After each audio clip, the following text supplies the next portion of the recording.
நம்பிக்கை why what how series மூலமா நிறைய அறிவியல் பூர்வமான தகவல்களை நம்ம பார்த்துட்டு வரோம். அந்த வகையில இன்றைக்கும் நிறைய சயின்ஸ் ஃபேக்ட்ஸ் பத்தி தெரிஞ்சுக்கலாம். இது போன்ற தகவல்களை நம்ம கூட பகிர்ந்துக்கிறதுக்காக மூத்த பத்திரிகையாளர் திரு திருஞானம் அவர்கள் நம்ம நிகழ்ச்சிக்கு வந்திருக்காங்க. சாரை சந்திக்கலாம். வணக்கம் சார். வணக்கம் சார். ரொம்ப பேசிக்கான ஒரு விஷயம் தான் சார். டெய்லி பால் வாங்குறோம். ஆனா பால் வாங்கின உடனே வந்து ஃப்ரிட்ஜ்ல தான் வைக்கிறோம். எப்ப தேவைப்படுதோ அப்பதான் நம்ம எடுத்து பயன்படுத்துறோம். ஆனா அதுவே வெளியே வச்சோம்னா கெட்டு போயிடுது. இதுக்கான காரணம் என்ன சார்?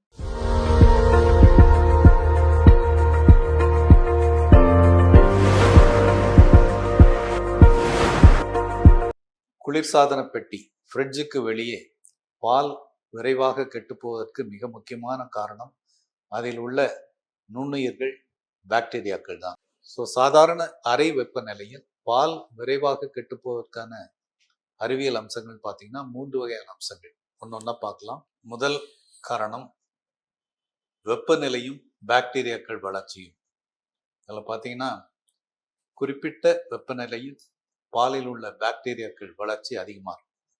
இப்போ இந்தியாவில் எடுத்திங்கன்னா ஒரு ஆவரேஜாக ஒரு 20 டிகிரி சென்டிகிரேட்லேருந்து 35 டிகிரி சென்டிகிரேட் வரை இந்த வெப்பநிலை ஒரு டேஞ்சர் ஜோன். இங்கே வந்து பாலில் உள்ள லாக்டிக் ஆசிட் பாக்டீரியா மற்றும் பிற நுண்ணுயிர்கள் மிக வேகமாக பல்கி பெருகும். அதே நேரத்தில் குளிர்சாதன பெட்டி ஃப்ரிட்ஜ் அதில் இருக்கக்கூடிய வெப்பநிலை என்னன்னு கேட்டிங்கன்னா 0 டிகிரி இருந்து 4 டிகிரி சென்டிகிரேட் வரைக்கும். இந்த குளிர்ந்த வெப்பநிலையில் பாக்டீரியாக்கள் வளர்ச்சி, நுண்ணுயிர்கள் வளர்ச்சி மிக கண்ட்ரோல்டாக இருக்கும். அவற்றின் வேதியியல் செயல்பாடுகளின் வேகமும் ரொம்ப குறைவாக இருக்கும். அதனால தான் இந்த மிக குறைவான டெம்பரேச்சரில் பால் கெட்டு போவதில்லை.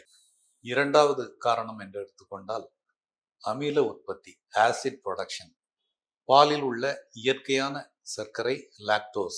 ரூம் டெம்பரேச்சர்ல என்ன நடக்குன்னா பாலில் உள்ள பாக்டீரியாக்கள் இந்த லாக்டோஸை உட்கொண்டு லாக்டிக் அமிலத்தை வெளியிடுகின்றன.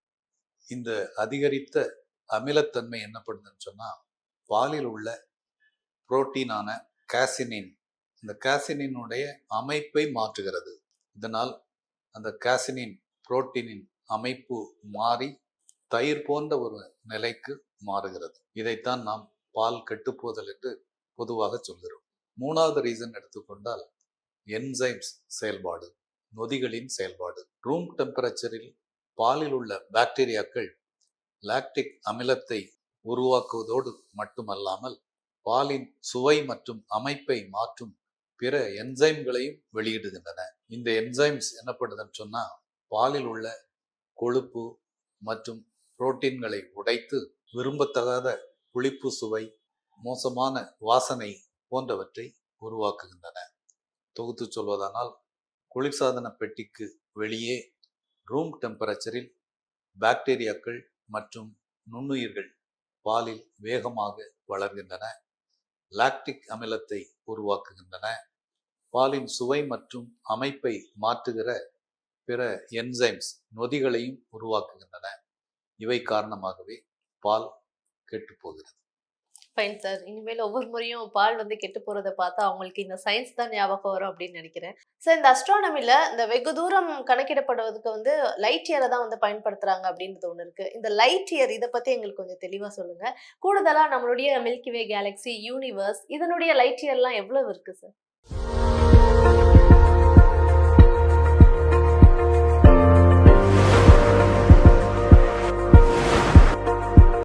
ஒளி ஆண்டு, லைட் இயர் அப்படிங்கிறது விண்வெளியில் மிக நீண்ட தொலைவை கணக்கிடுவதற்கான ஒரு அலகு.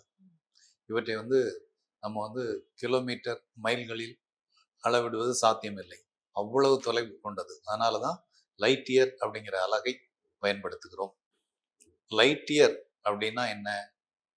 ஒளி ஓர் ஆண்டில் பயணிக்கும் தூரம். ஒளியின் வேகம் எவ்வளவு?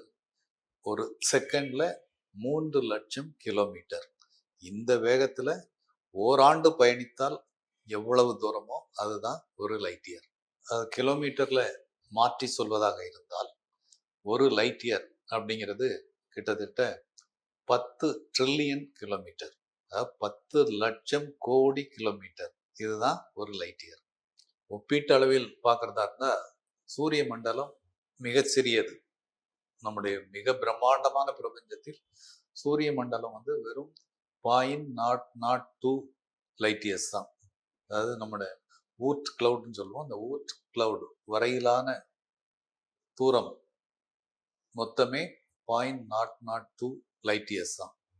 ஆனா நம்முடைய கேலக்சி மில்கி வே கேலக்சி இதனுடைய விட்டம்னு எடுத்துட்டீங்கன்னா 1,00,000 லைட் இயர்ஸ், 1,00,000 ஒளி ஆண்டுகள் கொண்டது நம்முடைய மில்கி வே கேலக்சி. நம்முடைய பிரபஞ்சம், இந்த பிரம்மாண்டமான பிரபஞ்சம், அதாவது அப்சர்வபிள் யூனிவர்ஸ், காணக்கூடிய பிரபஞ்சம் அப்படின்னு சொல்லுவாங்க. ஏன்னா இது விரிவடைந்தே போகுது.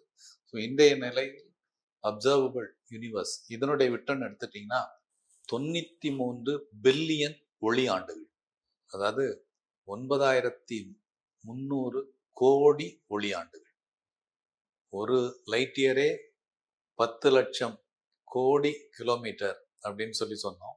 ஸோ 9,300 கோடி லைட் இயர்ஸ் அப்படின்னா அது எவ்வளவு பிரம்மாண்டமா இருக்கும்னு கற்பனை பண்ணி பார்த்துக்கோங்க. Right sir. ஒரு ஆச்சரியமான ஒரு பதில் தான் இதுல வரும் அப்படின்னு நினைக்கிறேன் கற்பனை பண்ணி பார்க்கும்போது.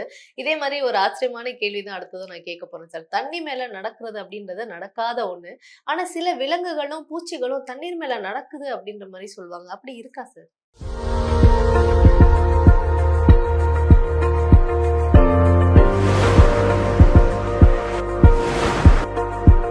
ஆம், சில விலங்குகள், சில பூச்சிகள், சில பறவைகள் தண்ணீர் மீது நடக்கின்றன அல்லது ஓடுகின்றன அல்லது நடனமாடுகின்றன. சர்ஃபஸ் டென்ஷன், மேற்பரப்பு இழுவிசை அப்படிங்கிற விதியின் காரணமாக இது நடக்குது. தண்ணீர் மூலக்கூறுகள் ஒன்றை ஒன்று இழுத்து கொண்டு ஒரு தோல் போன்ற அமைப்பை உருவாக்குவதும் அதற்கு மேலாக நடக்கும் இந்த உயிரினங்கள் ஒரு பிரத்யேகமான உடல் வடிவமைப்பை கொண்டிருப்பதும் இதற்கான காரணம். பசிலிஸ்க் லிசார்ட் அல்லது இயேசு கிறிஸ்து பல்லி, இந்த பல்லி தண்ணீரில் நடப்பது உண்மையிலே ஒரு வித்தியாசமாக அற்புதமாக தோன்றும். இயேசு கிறிஸ்து தண்ணீரில் நடந்தார் என்று பைபிளில் ஒரு நம்பிக்கை பகிரப்படுகிறது. அந்த நம்பிக்கையின் அடிப்படையில் தான் இந்த பல்லிக்கு அந்த பெயரே வந்திருக்குது. ஆபத்து காலங்களில் இந்த பல்லி தண்ணீரில் வேகமாக ஓடும். இந்த பல்லியின் கால்களில் உள்ள சிறப்பு செதில்கள் தண்ணீரின் மேல் ஓடுவதற்கு உதவுகின்றன. பாதங்களில் செதில்களை கொண்ட இந்த பல்லி தன் கால்களை வேகமாக அடிக்கும் போது தண்ணீரில் ஏர் பாக்கெட்ஸ் உருவாகுது.